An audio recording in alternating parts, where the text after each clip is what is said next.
Hello, everybody. Welcome to Sonic Talk, episode 752, recording today, Wednesday, it's the 29th of March, 2023. This is the Music Technology Podcast, where we talk about all things to do with music technology, synthesizers, production, drum machines, software, plugins, the whole shooting match. I want to say, those of you who are expecting to see Paulee today, literally 10 minutes before the show, he texted me saying, I'm afraid I've got food poisoning, so indisposed. So I want to thank Mark for jumping in. But before I get on to introducing our guests, we'll do a little bit of housekeeping and all of those good things.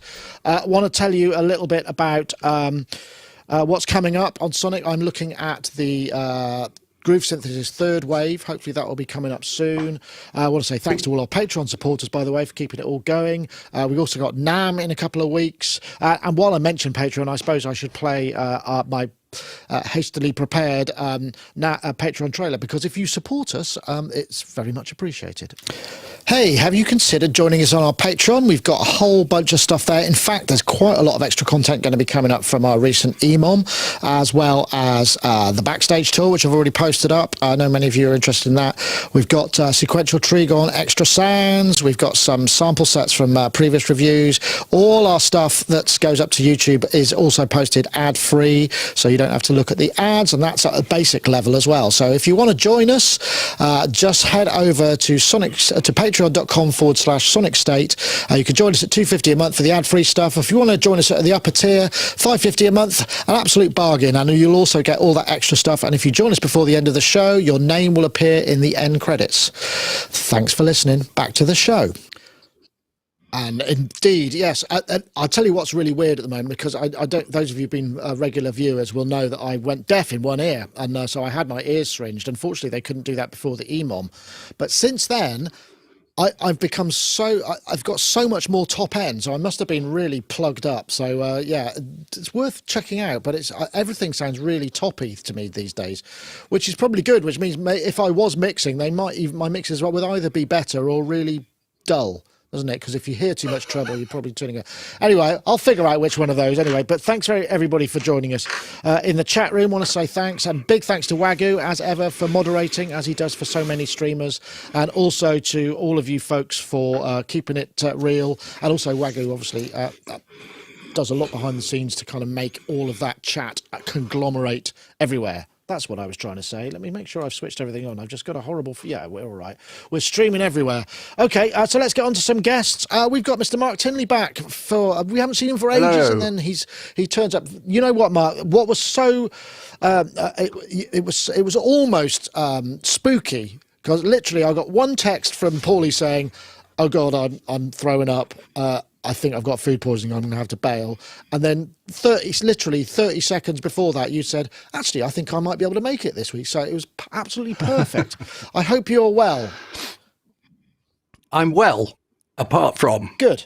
I read an article on musings.com, and I read about Bernard Sumner. And Bernard Sumner reckoned that if you stayed up till 4 o'clock in the morning and got up at midday, that this was a very creative thing to do, because while the rest of the world was asleep, there was no kind of psychic influence, so you got all the ideas or something like that.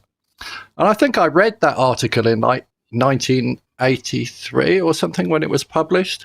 And so I've been doing that. So when I texted you, I think I'd been awake for about an hour and I was feeling a bit kind of blurry, but I feel like it's morning now. So yeah, I'm good. And yeah.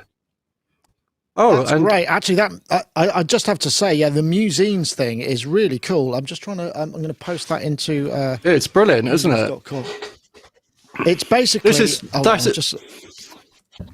It's basically an archive of loads of old Electronic and Music Maker, all of those kind of ones. I'm trying to see if I can find. I think I brought that up. Did I bring that up? Musines. I think before people went to college and learned how to do music tech stuff from other people, that was the way to find out about stuff. And I used to go and buy those magazines every month, absolutely religiously, and scan them cover to cover. And that's probably how I learned half the stuff I know. And historically, they're absolutely brilliant. If you want to try and work out what somebody did in an old mix, you just go and read an article, and people were very willing to share their working practices and stuff. So find out what machines are on what, and all sorts of stuff. So it's brilliant. If you look carefully, I found you in there as well.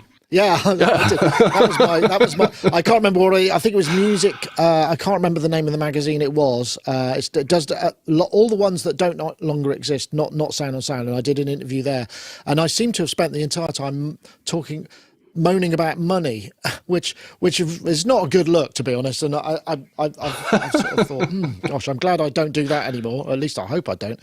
But anyway, yeah, lovely to have you, Mark. Thank you very much. And we've also got Mr. Ty Unwin again, another not so regular that's been a bit more regular. Ty Unwin, of course, media composer and all round man of leisure at the moment. You're taking a bit of time out from your busy schedule. Telling people that I'm regular, that's great to know. Yeah. It's all down to the cereal. I am regular. Yeah, lots of fibre. It's fine. Yeah, good. Yes, all well, and glad to be here. And yeah, all is good and peaceful and quiet, and yeah, nothing to complain about. Oh, I say yet. We haven't done the subjects yet. Well, we haven't done the topics yet. There are quite a few. Exactly. Yeah, of course. I just saw Ty. For those of you who were on, there was actually quite a lot of people watching it. They streamed the Dom's memorial funeral service, which was last Friday, and I said a few words. Ty said a few words. It was quite a sort of big production, actually, which is fitting for a man of Dom's caliber. So I got to meet Dom's wife and daughter and a bunch of other people, his mum and dad and stuff, which was really nice. And it was just a great sort of celebratory event. I don't know if I was mentioning it in the pre-show, but for those of you who didn't hear it, it was hilarious. So we'd arranged to get to Chiswick, which it was in London. I went to the railway station, ordered a taxi to the railway station, thought, yeah, okay, this will be fine. 11:15, train was cancelled. Someone was messing around and boxed in one of the tunnels. And then it got subsequently later and later and later until it was like, maybe I'm not going to make it. I thought I'd left 2 hours spare, but actually no. So then I decided to dash for the car, drove up. The motorway was closed, so it was literally touch and go. The Google Maps was saying you'll get there round about just before 2. Service was at about 2. I did that, then realised I had a 12-minute run from the hotel where I parked the car to the service. While that happened, there was this sort of biblical hailstorm. I mean, me and Andy were just laughing. We came, come on, Don, give us a break. It was really so. We got to the service with like 1 minute to spare where I'm speaking, and I hadn't really thought about how nervous or not I was about it. Soaking wet, covered in kind of hailstones and stuff. Yeah, so it was quite amusing. Did you not get the hint, Nick? He didn't want you there. That's the bottom line. Let's be honest. He tried everything, everything to stop you. This is my show.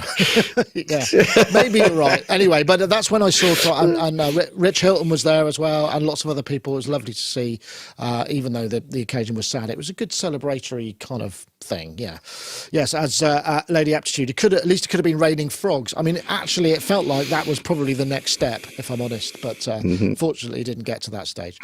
Right. Well, we have got news. I mean, we cannot avoid the elephant in the room. The elephant in the room being Waves and their new policy of sort of sudden subscription only, and this is really got a lot of people a bit upset, because essentially what they've done is, and I'm going to try and stick to the facts here, that as I understand them, Waves introduced creative access, which gives you access to like I don't know how many 100 odd plugins for $49.99 a month, or the ultimate, which is everything they do for $24.99 a month, which actually seems like it could be quite a reasonable deal. But the problem is they brought it in such kind of like literally, okay, yesterday it was like this, today it's like that. So what happens if you've got the update plan? It will run till it's finished its course, and then it will be subs only. And as with many of these things, the plugin you want might not be in the essential bundle. So you might, even if you only want one plugin, you'd still have to go up to the higher level. And what was the other thing? You can only authorize one machine at a time. Then what was the other? And also perpetual licenses are not honoured either. That means that basically if you own a load of Wave stuff, obviously it will continue to work, and if you've updated it to, say, work on Apple Silicon, which is probably going to be the most contentious platform in terms of changing OSs, because Windows doesn't generally kind of throw everything under a bus when they do an OS upgrade. And you can only use, so it's a little bit kind of like quite a draconian and quite a difficult thing. I'm guessing that for some people who maybe want to use all of the plugins and are maybe starting or the full production houses, there must be a mathematical reason for this to happen. They just, to support the kind of the occasional user, it's just not viable. I mean, I'm trying to look for these kind of reasons why this might happen and the way that it's happened. They must have done the maths and gone, well, we only need all the big studios to go, and that'll keep it going. I just don't know. I mean, I'm imagining, Ty, you've probably got some Waves plugins, maybe a lot of Wave plugins. I don't know. I mean, for somebody like you, it sort of might make sense. I don't know. I'm trying to figure it out, really. No, I mean, there's lots of sides to this. What I do want to say is I've just been looking in the chat. Apparently, someone was saying apparently Waves have literally just made an announcement and done a U-turn of some sort, literally now, essentially, like this minute. Right. So. I'm so. Oh, you try look at your emails. Ranting, yeah. I'll try and look at my emails at the same time. But apparently, that's what they've said. They've just this second made an announcement. Oh, important update from regarding perpetual license. Yeah. What do we get to the bit? We are currently pulling our reference into making perpetual license available to you again as quickly as possible. In the meantime, you can keep up to date on this news page. Would like to know, committed to you, blah, blah, rubbish. Okay, so for me, let's just tell you how it was 30 seconds ago. So I've got Mercury, so I've got all the plugins, and the ones that aren't including Mercury, I've got about a dozen of those, and I've had the update plan. And so every time, kind of every year, I do my update plan, which essentially means you get all the new ones and all of the updated versions, blah, blah, blah, blah, blah. But my final update one, so basically the later you leave it to do the updates, because they're all staggered whenever you've bought things, the better deal you're going to get. So my final one finished on March the 31st this year.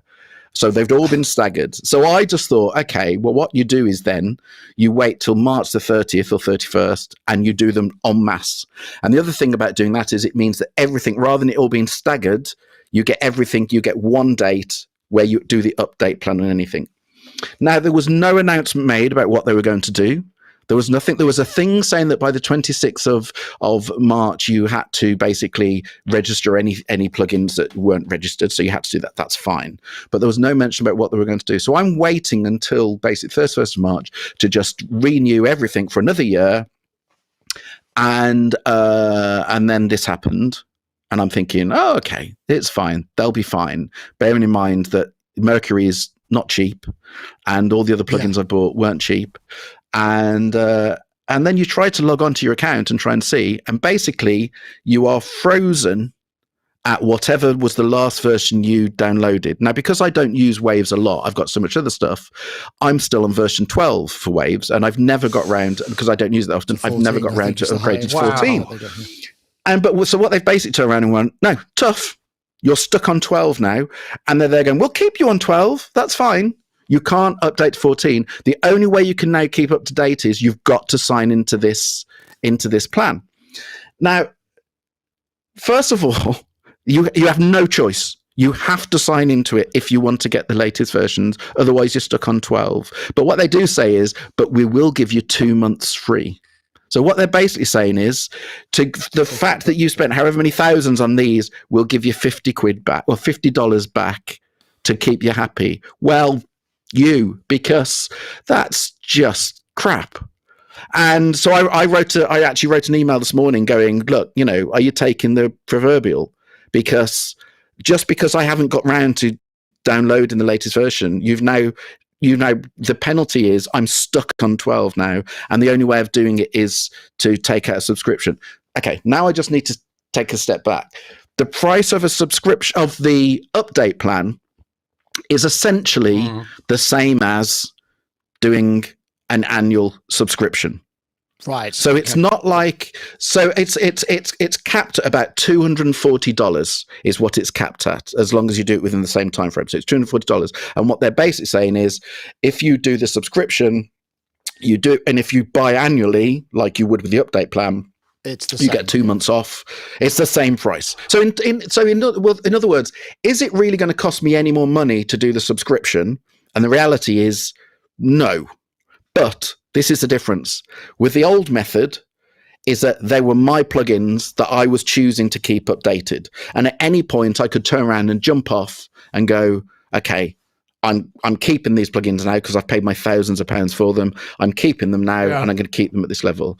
Now you have no choice. If you have to sign in, and the moment you stop doing your subscription, that's it. You haven't got your plugins anymore. And so it stinks. I mean, I've said this about subscriptions across the board. I hate subscriptions. They are absolutely the pits. I hate them. And the reality of this is now, I know everyone else is saying it, but goodbye Waves, never using you again. No interest in what you're doing because I don't want a subscription. So, and there's, as I said, financially, I would be no better off, really no worse off. It's just a principle thing. If you're doing subscription, I've no interest. There are so many other plugins that, and if I'm honest, are a sight better than Waves. Waves back in the day, Waves back in the day were up here. They were, they were great. They're fantastic. But to say they've been overtaken is putting it mildly on every front. Almost every Waves plugin that I've got, the reason I haven't updated them is almost every plugin I've got, I have something better, the equivalent from other companies. So that's why I don't really use them. So the thought of now buying into this subscription that I hate anyway, to buy plugins that are substandard compared to everyone else, not happening. Absolutely not happening. It absolutely flipping stinks. Yeah, well, I think it's been poorly handled. Before I come to you, Mark, I just need to clarify something. This has just been posted by Woody Piano Shack. He said, following your feedback, we are bringing back, this is what Waves have apparently said, we are bringing back the option to purchase and update Perpetual Wave plugin and bundle licenses side by side with the new Waves Creative Access subscriptions. So okay, well, in other words, what they've basically said is now they're going to carry on doing the update plan. And if they carry on doing the update plan, then I'll carry on doing the update plan. What gets me is when you're forced into something that you should never be forced into. And if they carry on doing it as they're doing it, I'd quite happily buy into it because at any point I can jump off. Whereas with kind of the subscription, not happening. So if they've done that, great. Let's hope so. Interesting. Anyway, well, I mean, sorry. I don't know, Mark. That's great, Ty. I mean, because that clarifies it from a sort of power user point of view. Financially, it makes sense. I mean, it's for sort of people who maybe only use one plugin from the Ultimate Bundle, and that's where. So those things should stay intact, and as long as the update plan isn't put up. Mark, I don't know how you feel about some things you have to subscribe to. Some things are a pain. I mean, I remember when I first bought Waves plugins. For the Q10 and the L1 when they came on floppy installers and had an Adobe, an Apple ADB dongle, and when they ditched that, I was like, okay, well, what are my options? And they just said, oh, you've got to start again. I was like, okay, so yeah. And since then, I must admit I haven't really dealt with them all that much because I just thought, well, I can't. I don't want to invest in a company that would do that. So this hasn't affected me so much. Although I did buy the SSL EV2 a couple of months ago, and I really liked it. I thought it sounds really good. I used it all over a bunch of stuff actually, and I thought it sounded great. But so yeah, I maybe a misstep. We saw this before. Bitwig had a similar thing, didn't they, where they just kind of changed the policy suddenly, and everyone went, "No, you don't." So at least they've reacted, which is, I suppose, good.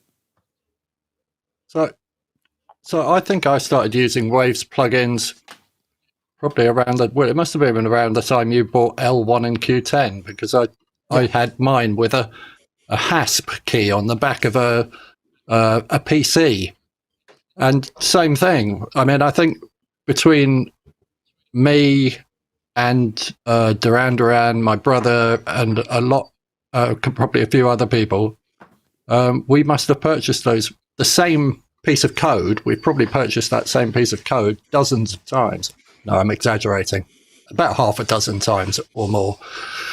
So I'm on a kind of a bit of a mixed kind of feeling about this. And the one thing I've noticed that I've been doing over the past year is I've been updating my Waves plans in dribs and drabs and kind of updating from where I was on Platinum, I think, to something else. I don't know what the things are. But I've spent well over $250 in the last year. So if I do that every year, it seems like it might actually be a good way to access those things. But at the same time, I've got version 9 plugins, which I haven't bothered to update.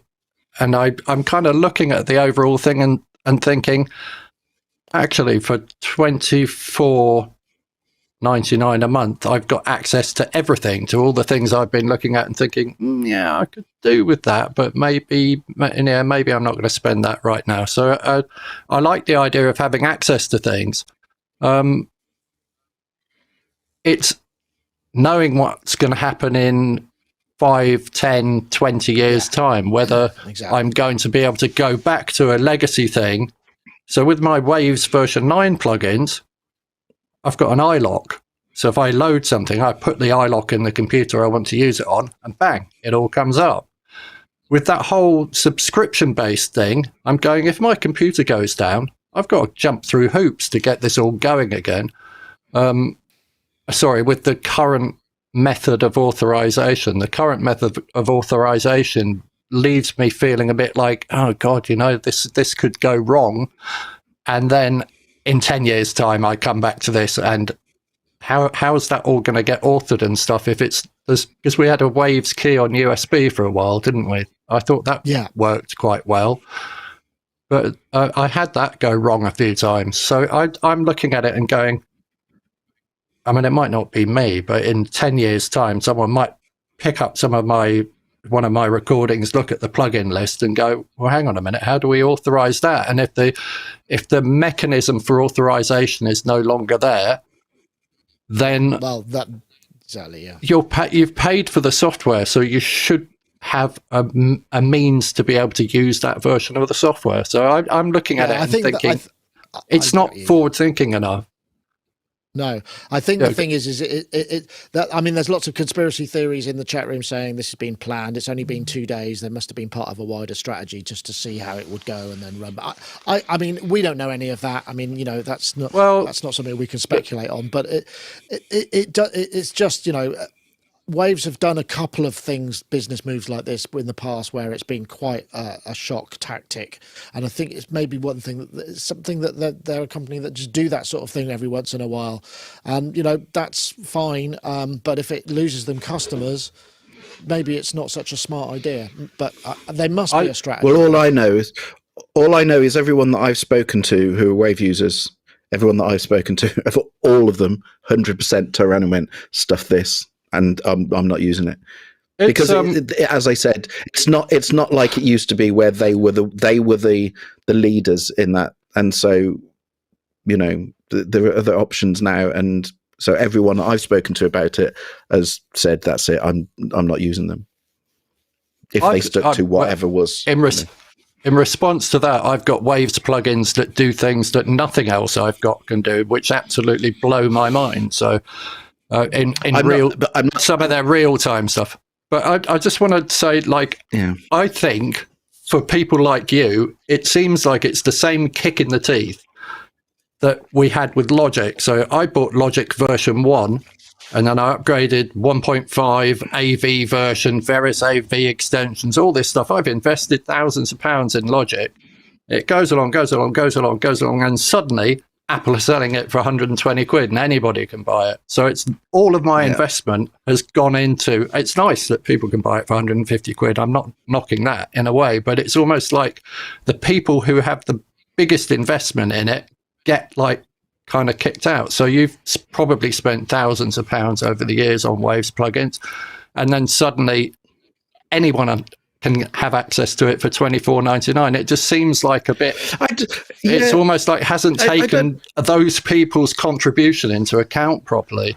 I don't have a problem with the fact that everyone can use it because I think that's great. It's more a case of the fact that because you have invested so much money into it, to then just be forced into it. I think that's the thing. That's all it is. It's the fact that it feels like everyone's been forced into making this decision, and that's what isn't right. That's all. So okay, right. It's a bit like going to help. I think we should probably leave it there. Otherwise, we could go on about this for ages. I mean, it is a big subject, and it does affect a lot of people. So I fully understand that. But what I'm going to do now is I'm going to play a little message from our sponsors, iZotope, who also make a fine suite of plugins. Should you wish to choose some other alternative.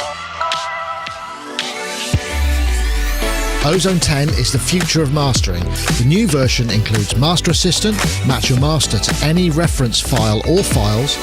Also, the Stabilizer module in Advanced adds clarity with intelligent and adaptive mastering EQ. Also included is the Impact module in Advanced, which enhances the rhythm by controlling microdynamics. Don't forget the code SONIC10 at iZotope.com/Sonictalk to save an additional 10% off any software purchase, not including subscriptions. Once again, we thank them for their support. If you head over to iZotope.com/Sonictalk, there's a special landing page. Use the code SONIC10. And that includes bundles and sales and all that kind of stuff. So you can actually save 10% on top of any existing savings. So, yeah, thanks for that. Right. Okay. Let's move on. Oh, gosh, I don't know which one to go for next. I mean, I think maybe we'll go for... yeah, let's go for this one. Ready? Right on cue.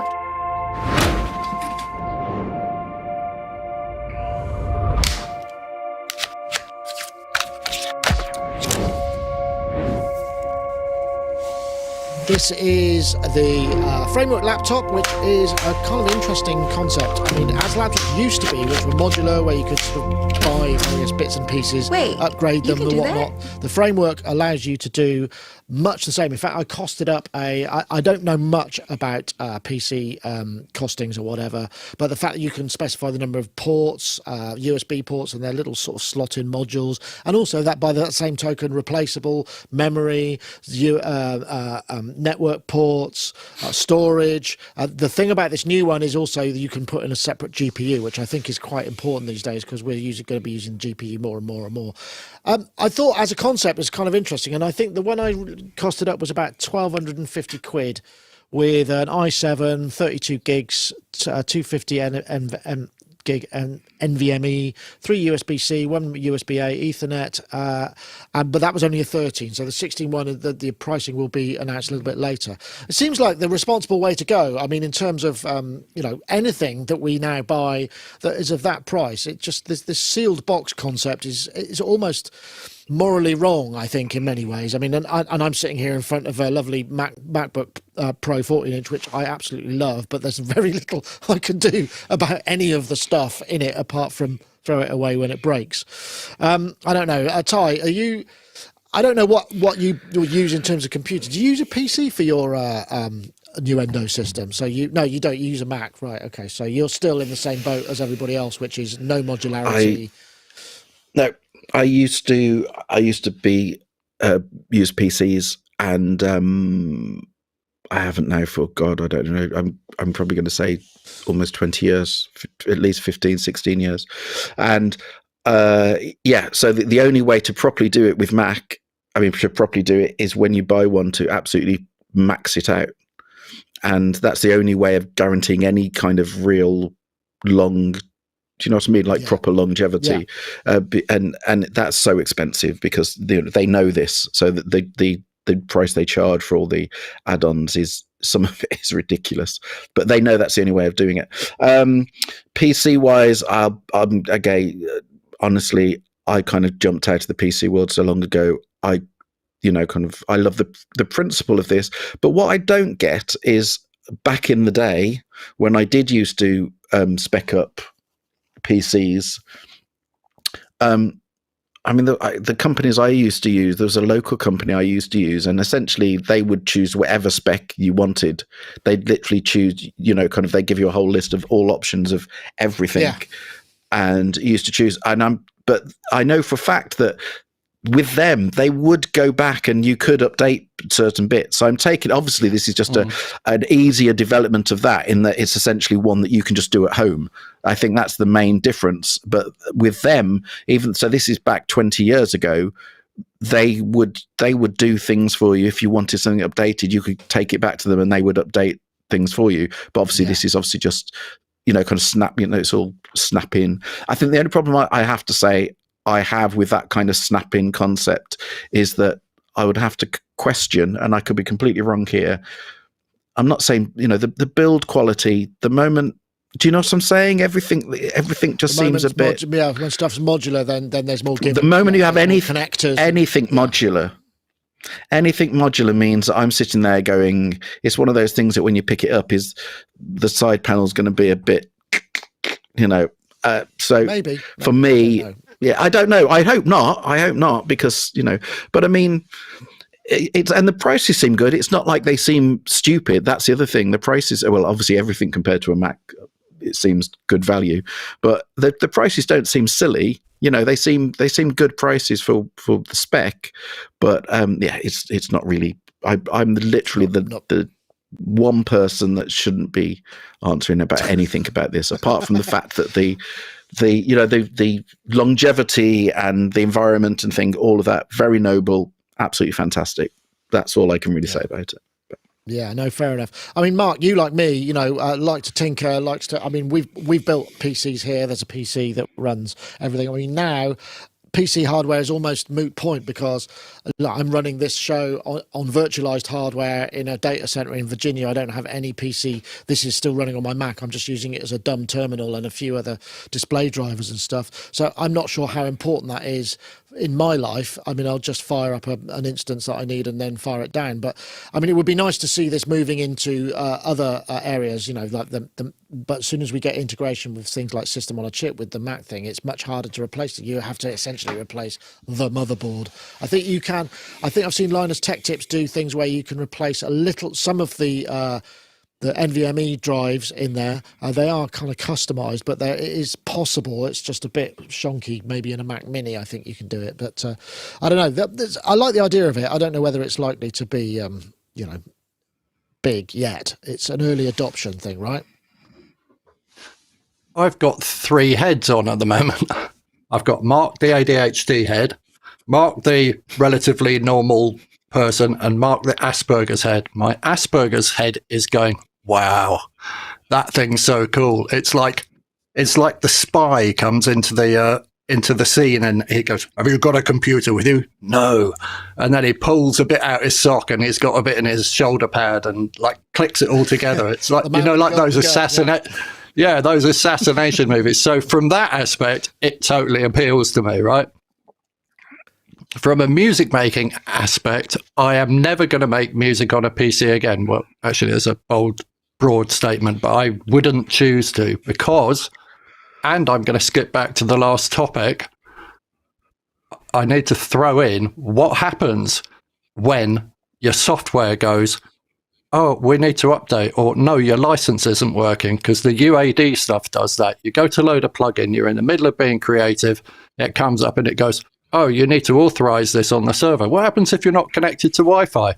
PCs, every bloody time I turn a PC on, it goes, Windows is updating, please wait.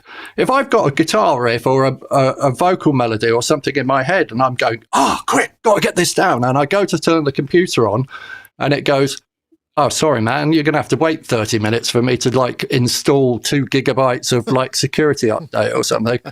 Where's that piece of creative, I won't say genius. Yes. Creative muddle, creative chaos, whatever it is. Where does that go? It gets lost, right? If I go to my Mac and I turn it on, I press a button, whoosh, it's on so quick now that loading the wife's PC just seems like, why is this taking so long? What's it doing? And that's got an SSD in it. My M1 Mac Mini, it's on in 3 seconds. It's amazing. And then, so I love it from the viewpoint of it. I want Mac to do it. And the other day I was thinking, maybe I need to buy a really good computer for making music. So I spec'd one up, the highest spec'd. It looks like a Mac Mini, doesn't it? The new one. Oh, the studio, the big one, yeah. Yeah. So I spec'd one of them up. I'm like, okay, well, what would happen if I have all of that? I have all the memory, the biggest hard drive, and all of the options. Masses. Wow, okay, mine came to about 15, but I was like, I don't think I paid that for the car, so I'm not. I got this like thing that's about like 150 centimeters square sitting on the desk, and I go to the wife, do you know how much that was? And she goes, I don't know, 100 quid. I'll go, no, I just paid 15 grand. She's not going to be very happy about that. So, and you don't need modularize it. It's going to be like an arm and a leg. Well, maybe. I mean, I think it's a good idea. I think it would be nice to see it come to the certainly into the Apple world. I mean, Apple have got such a clear advantage because they make the hardware, the OS. They're in charge of the entire supply chain, so they can do these efficiencies internally, which PC manufacturers have to struggle with because there's all sorts of OEM, there's all sorts of different bits, and you've got that sort of network card, then this is incompatible with blah blah blah blah blah. It's not perfect, and it does lead to monopolies, but it does in some ways make things simpler. I mean, I don't think I would want to go back. My next computer will probably be a Mac. And when you buy a Mac Mini, we bought one for the office because we have a huge old Mac tower here from 2006, I think it is, and it was running stuff on it. But the amount of power it uses, I think after about 2 years, I've paid for the Mac Mini that we bought, and it was just the base level one. So yeah, definitely. I think so. And there are things. I don't want to get into that, but I think if they did this, they modularized it, and I mean, I can understand with laptops, the form and the function is going to make it harder. With a Mac Mini or something that's got a box that it's inside, there's no reason why you couldn't be easily going to go, well, look, if you want to swap the processor out, you want to add a bit more memory, we could make that possible. So that would be good. I mean, I suppose that's all we can ask, really. And without getting, like I say, I don't want to get into a Mac versus PC thing, but I just think this is an interesting idea, certainly for people who like to tinker. Perhaps not so musical, I get that. So I should probably now just quickly flip a crass message from another sponsor, but it still has to be done. And we do thank Baby Audio for their support.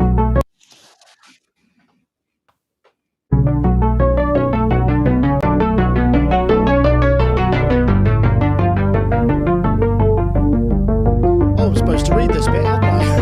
Hey, easy to use parallel compressor, iHeart New York for a typical New York sound. A mixture of powerful, transparent, high ratio EQ. We should try that. They won several awards for their plugins over the years, and they really are quite a powerful company in terms of creativity. If you want to save 20%, I think the code, I've forgotten what it is. I've completely messed that up because last time I did this, when I pressed the button, it had a voiceover in it. I took the voiceover out and obviously wrote the voiceover. If you want to save money on Baby Audio plugins, I do apologise for messing that up. Use the code ST15 when you check out. Thank you. And I will now cut to something else so that spare my blushes. Well, how embarrassing was that? Okay, so Waldorf, let's go for the Waldorf. Waldorf M, 16 voices. Ready? No, it's this one. Oh, for goodness sake. Right. I said it was going to go. Yeah, it was going all right. Do you remember what you said at the beginning of the show? I do remember what I said at the beginning of the show, and it's completely gone wrong now. That stuff like that completely flummoxes me. And I thought, for instance, yeah, okay, here we go. This is Jamie's video on the Waldorf M, where he goes through a bunch of patches. Waldorf M actually have just announced a new piece of hardware, so that the initial 8-voice has now got an 8-voice expander, which you can put in it to take it up to 16 voices. I think they brought that out earlier this year. Classic Waldorf voices with an analog 24 dB filter. These are, like I say, some of Jamie's geosynth patches, just to give a sort of demonstration. And it's really a sort of classic Waldorf voice, I guess. So to think microwave and whatnot, but with sort of modern DSP and a modern look. I don't have any of this stuff. I don't know whether you have any Waldorf stuff, Ty. If you could just say something so I can take a breath. Yeah, I've got literally right in front of me. I've got an XT. I've got a microwave XT, and I've got a Quantum there, and I've got some other bits, and I can't remember which is really embarrassing.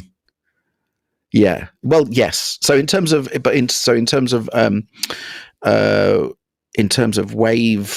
sequencing and not wave sequencing. Oh God, I'm as bad as you now. What's flip's sake? Wave. Yes, I know what. What's what I'm looking for? Wave table. Wave table. We've all gone. The whole thing has collapsed into it. Wave tables. I've got an XT and I've got the Quantum.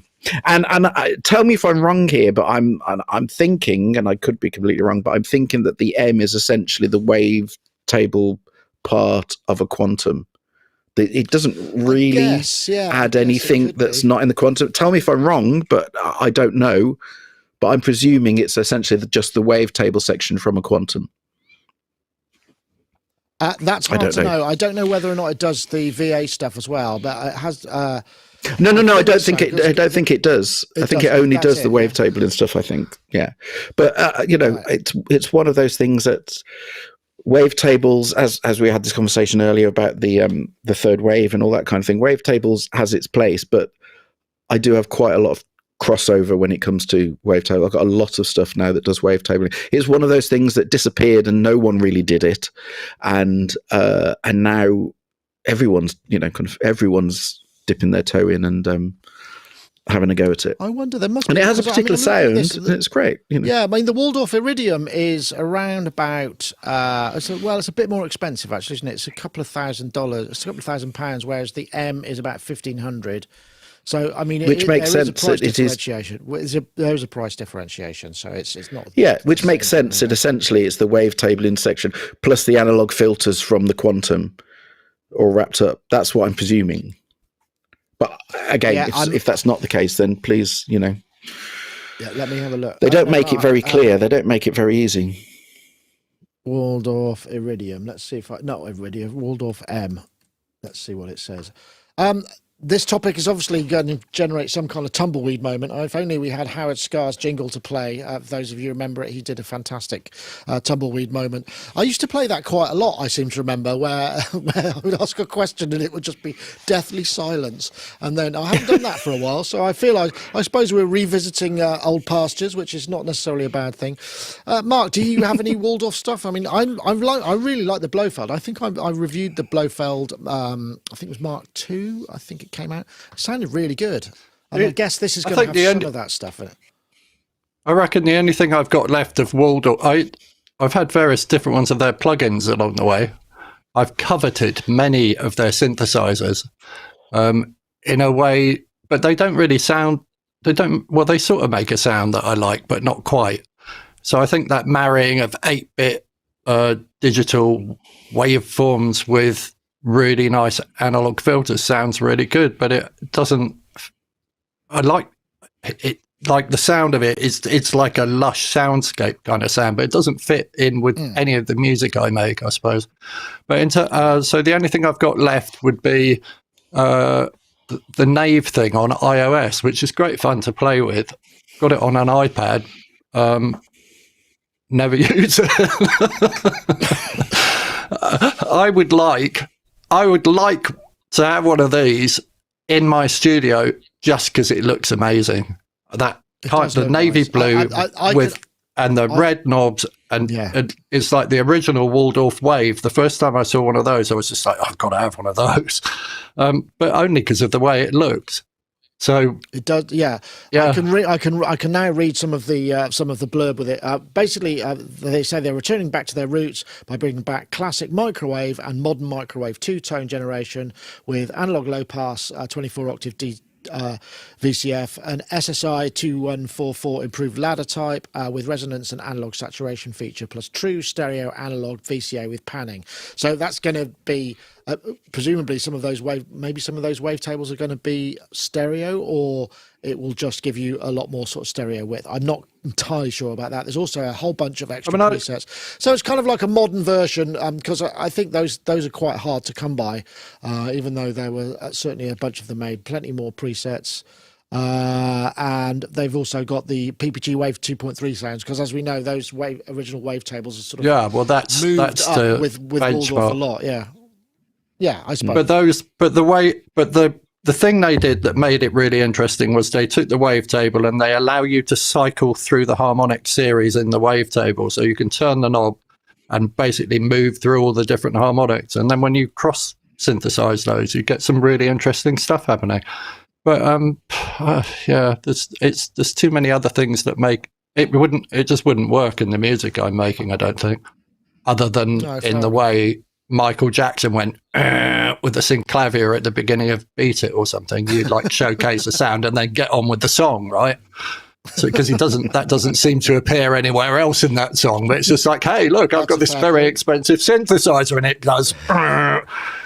So I might do that with it, but That's a great point. I think the key with these is the analog filters, and it's the same with the groove synthesis, the third wave, because you've got that really complex stuff. I mean, unfiltered, that stuff can be a bit like piercing and very harmonically rich, in the same way that kind of complex oscillators can be a bit unpleasant to listen to unfiltered or low pass gated. And the thing is, with a true stereo, with an analog low pass filter, and the same with the third wave, you really start to get some really interesting harmonics. I don't know whether the originals would have had that would have been analog filter, presumably, or were they DSP filters back in that? Yeah, the original. Yeah, the microwave 1 was analog. The microwave 2, I think, then moved over to digital, and the XTs are digital. The thing is with the Waldorf digital filters is that it was still great. That's the big thing, is the fact that there's only the Mark ones, and then the big wave that went back to analog. But the digital ones in the XT, they're fantastic filters. They just happen to be digital. You honestly wouldn't know most of the time. This is what people forget, is that things like the XT can sound unbelievably analog, and it's just a completely digital synth. So, and that's the difference essentially between the Iridium and the Quantum, is that the Quantum has the analog filters as well, whereas the Iridium has digital filters. But that's why the Iridium can go to 16 voice, and the Quantum can only do 8 voice analog, 8 voice. Okay, yeah, that makes sense, because it's a limit. I must admit, I mean, we've talked about.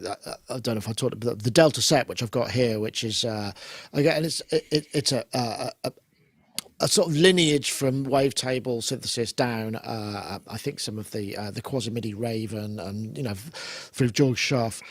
That's got digital filters, but it's also got an analog filter, and you can switch between the two. And the digital filter sounds way better than the analog filter, in my opinion. It's just got that certain something. And this, I think the same with the Access viruses. There's something about that code base. I mean, I don't know if they share any commonality, but there's it's got such an incredible sound. It's like almost got an angular quality to it, but it's a very pleasing thing to hear, I think.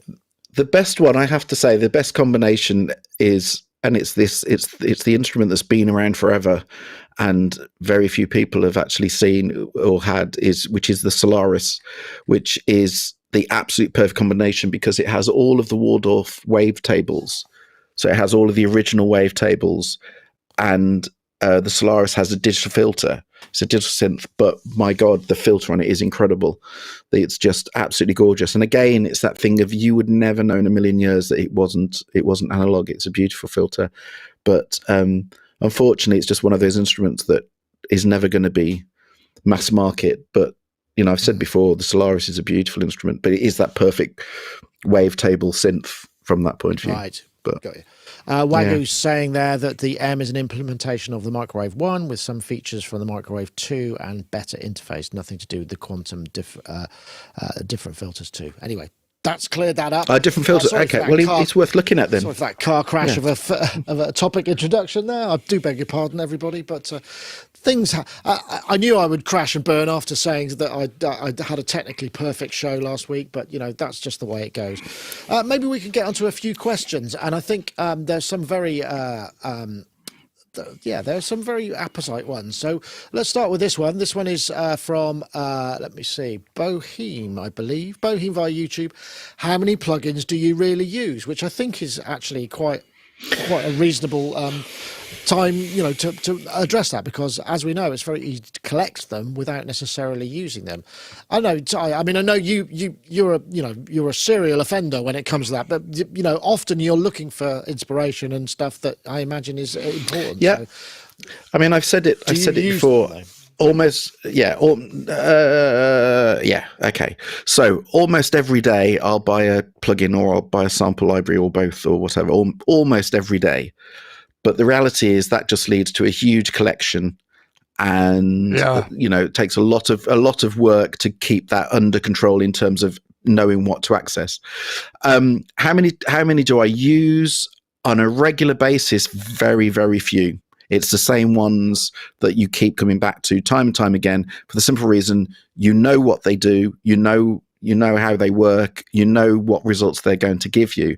But at the same time, if you're trying to come at something from a new place or a new angle or try something different, it's great then to have a whole host of other alternatives or variations to dip into, because you then try them out. And so when you have time to do the experimentation stage and the trying to find a sound set or trying to find a sound or trying to find a palette, that's the time when you spend days, and I'll literally just be going through the list of all of these plugins that I've bought over the weeks or months or whatever, and you try them out and you see what works, what doesn't work. And then what tends to happen then is you find one or two that you go, oh my God, okay, that's exactly what I need for this project. And they then enter your list of the plugins you use on a regular basis. So it's one of those that, how many do you actually use all the time? Not that many, but it's always expanding as you find other ones. And what tends to happen is as you get sick of plugins, not because they're bad, but because you overuse them, they then tend to get replaced with others. But yeah, I'm not one of these people who sit there and just use hundreds of plugins, has plugin chains that have like a dozen plugins on every instrument. That's not how I work. But right. Everyone's different. I don't know about you, Mark. I mean, I know you work in Logic, right? And Live. So I guess Ableton mostly. Already. Right. So there's a lot of stuff built in anyway. I would tend to go veer towards using the Ableton plugins when I'm in Ableton, because if I load the session up in the future and I need to recall something and I no longer have the plugin, or some kind of things jump from 32 to 64-bit to M1 or whatever, you find that your stuff just doesn't load up and sound right because you can't do that thing. I don't like the reverb in Ableton, and I've spent a long time searching for a reverb that I like. So I use a third-party reverb plugin. I quite often, the things I record the most, I suppose, are guitar and voice. I've been searching for a guitar plugin that really works for me, and I found a free one, which is called Guitar ML, and another free one called Neural Amp Modular, I think. Guitar ML and Neural Amp Modular are takes on the fractal audio thing, and they're actually really good. But then after that, Spring Reverb, I love all of the stuff from Audio Thing. I think they're absolutely brilliant. If that's what they're called. I've got lots of things called Audio something. I think they're called Audio. It is Audio Thing. Yeah. Yeah, they're really fun. But would I use them if I'm for writing and recording music? I don't know, because they're things I'll play around with, and then I'll get to a certain point. And I think when you load loads of plugins on things, everything just goes to mush. So I probably end up with a few, maybe 2 or 3 plugins on a vocal chain going into a nice reverb. And again, utter madness. What is going on at Valhalla, right? Somebody said to me, if you like the Lexicon 224, you should try this Valhalla vintage reverb thing. So I went on their site and downloaded the demo of it to give it a listen. And then I saw this thing underneath that said Valhalla Supermassive. And I went, oh, what's that? It's free. I'm absolutely, if I see something free, I tend to click on it just to try it out to see what it does. Valhalla Supermassive on my voice. It just sounds incredible. I'm like going, what on earth? It's like if you could take his entire history of experimental reverb and put it in a plugin. It's almost like every kind of thing he's ever tried out, the guy who writes those. So it doesn't sound like a vintage reverb, but it kind of does sound, and it doesn't sound like a 224, but it kind of does. And it kind of sounds like a Quantec room simulator. And it kind of sounds like all of those mushy, swirly, reverby things that make people who can't sing sound reasonable. So that is on my reverb chain now permanently, and I almost feel like sending him the $50 for which I would have paid for vintage reverb just because the other free thing is so brilliant. Yeah, it does. And then synth plugins. I've got Contact. Contact's kind of okay. I'm getting a bit bored of the sounds in there. So mainly Ableton. Always looking for good compressors, not necessarily plugin, and I don't necessarily think that plugins that try to emulate hardware and going to do the best job of things. Quite often somebody will bring something out that does a really good job of something. So I bought that Smooth Operator Baby Smash thing after the last time I came on the podcast, and somebody mentioned that. And that's just transformative. And you just chuck that on things and it will just unmask bits of the mixes for you. And very helpful. Waves Vocal Rider, very helpful. Those are the main things I would use, I think. Right. If I can't get the sound I like from a compressor, I'll put another compressor on. So I might end up with 2 or 3 compressors on a chain just as they're softening or doing something slightly different. Interesting. It's funny. I'm the only processing because I'm not doing a lot of work in the DAW at all. So I mean, I generally don't use all that much there. I use a lot on this machine here, or any of the when I'm running. I do a lot of video editing, and the audio processing is done in Blackmagic's DaVinci Resolve, which there's a Fairlight sound engine in there, and I used to work on Sony Vegas. And that had, sound engine and EQs and compressions and stuff. And they were, by comparison, the Fairlight sound engine inside the Blackmagic Resolve. I mean, you can download Resolve to record into. I mean, it'll work as an NLE. I mean, it's designed for video, but the actual audio engine will give you multiple tracks. And they sound, the EQs and the compressions sound really good, actually, I think. They're very, much more musical, much more useful than the ones that I used to use in Sony Vegas when I had to, if I have to EQ something out of a voice or whatever it may be because it's spoken. But because obviously we don't tend to process the synth as they come into the system, but we quite often have to process the voice, or there may be something that I want to process. But it's got a really, for processing voices, it's a really nice engine, and that's free. You can download that for nothing, and it comes with, I think there's different models. There's sort of fire, ice, and something or other, different kind of EQ models and templates. It's not as familiar to use as a regular DAW, but those are the things that I reach for a lot more often. I mean, until recently, I think I used the Waves EV2, which was the SSL channel. I really quite liked the sound of that. I thought that was pretty good, and I never used to enjoy the sound of SSL. So, I don't use a lot. And what tends to happen, it's so infrequent that I might, because the last time I mixed anything was on probably the EP I produced, which was like 4 years ago. So, and I've switched computers at least once since then. So if I bring any of that stuff up, I probably haven't got those plugins anymore. I think I had, I bought a Valhalla one there. I can't remember what it is. It might have been Vintage Verb. I did buy, no, it was Shimmer. I think I bought Valhalla Shimmer. I used to use that a lot, but I love a shimmer, so, it's easy for me to do. But for more regular stuff, I just don't need that sort of thing. It's not in part of my vocabulary so much, but worth checking out those plugins in the in DaVinci Resolve. If you like shimmer, you should definitely go and get Super Massive. I think it's called. No, it is just, it's superb. Yeah. Sorry to rant on about it, but my mind's blown by the fact that the thing which I think is better is free, and the thing which I thought, it's kind of okay, is $50. So that was the reverb I used, just so you know the freebie thing that I did when we did the Sonic Talk. Yeah.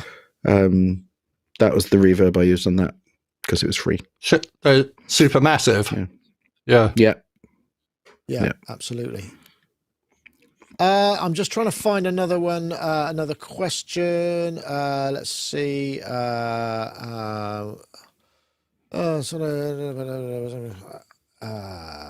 Okay. Actually, I'll just do this one because I think John Van Eaton asked this question a little while back.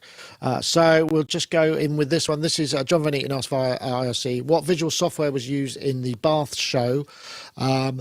We had projections and we vision mixed them in a number of times. So let me just, that's what I'm trying to do, is get rid of this. Sorry. I've gone to pieces. It's all just completely gone to pot. One was Resolume, rather, which is a VJ mixing software. That was for some of it. And the other thing was the Critter and Guitari iZotope, which is a little hardware box. That's what Gaz's wife used. And it's just a little hardware box you can send in. It's sort of does geometric shapes and fractal stuff and all kinds of things. So those were the two things. That was it. So they didn't work together, but so I think Chris did some of the shows, some of the acts, and Fiona did some of the others. So that's what was used. Anyway, I think it's probably I should quit while I'm ahead, because I can only see myself messing things up even further. So I am sorry if we didn't get to your topics that you might have chosen, Mark, but thank you for joining us. Hopefully we'll have you again soon, and I will go away and practice my chops on the video stuff. But I hope you have a good week, and finish your song. Yeah, I've nearly finished it. I'm just hypercritical, so I'm just still poking at my voice and going, do I sound good enough? Which is always, I think everybody who sings does that, don't they?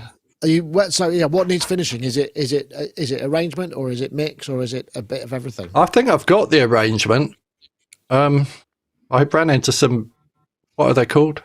Delay compensation issues in Ableton, where I didn't realise that things which are on input monitor don't get latency compensation. So I was bouncing things on input monitor to other tracks, and they were moving, and I'm like, going, why is that happening? So now I've slightly new strategy. I've gone, well, hang on, I've got two Macs here, so why don't I run Ableton on two machines, and then I can run one machine, do Ableton link, hit the space bar on the other machine, and that's actually a really good way of editing vocals. You have the track running on the left-hand machine, and then it works like editing vocals in a sampler.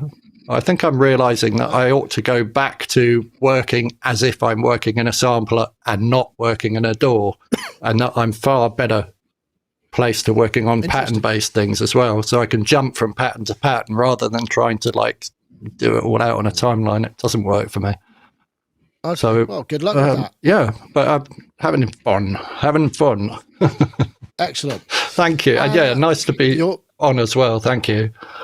You're welcome. And of course, Ty, thanks for joining us as well, and for sitting through my dreadful production. I do apologise that you have been associated with such a car crash of a production. Thank you very much for joining me. No, it's been fun. Absolutely. So what's next for you? I said it'd happen. You're not working. Does music feature in any of your spare time in terms of for fun? Yeah, it's still. No, it's like I said before. The third studio has got to be finally sorted and all. That's got to be finished. It's been sat there for forever, so that's going to be taken up the next few weeks, months, along with everything else. So it's great. I mean, I say it's kind of downtime. It's not really, because it's like non-stop. It's literally every day I'm up to stuff. But it's just a bit daunting. That's all. Such a big thing. That kind of daunting feeling of just walking in, going, where do I start today? There's a lot of that going on at the moment, but it'll be good. Yeah, it'll be good. It'll be all worth it. Yeah, I know how that works. Oh, I should also. Sorry, the other plugin The other plugin I use is Nectar, which is iZotope Nectar, which runs over the outputs of my voice in this, and also the outputs of the stream to kind of give it a bit more of an FM sound. That's also a good one. And I use that every week. Yeah, that's a nice plugin, anyway, that's actually. It for this week. Yeah, it is. It's really good. Anyway, that's it for this week. Thank you very much, everybody. It's been a pleasure. Thanks to everybody in the chat for sticking with us. And yes, all I could say is hopefully next week will be better. Next week will be better. I promise. Right. See you all soon. Take care, everybody. That's it for this week. See you next time. Bye-bye.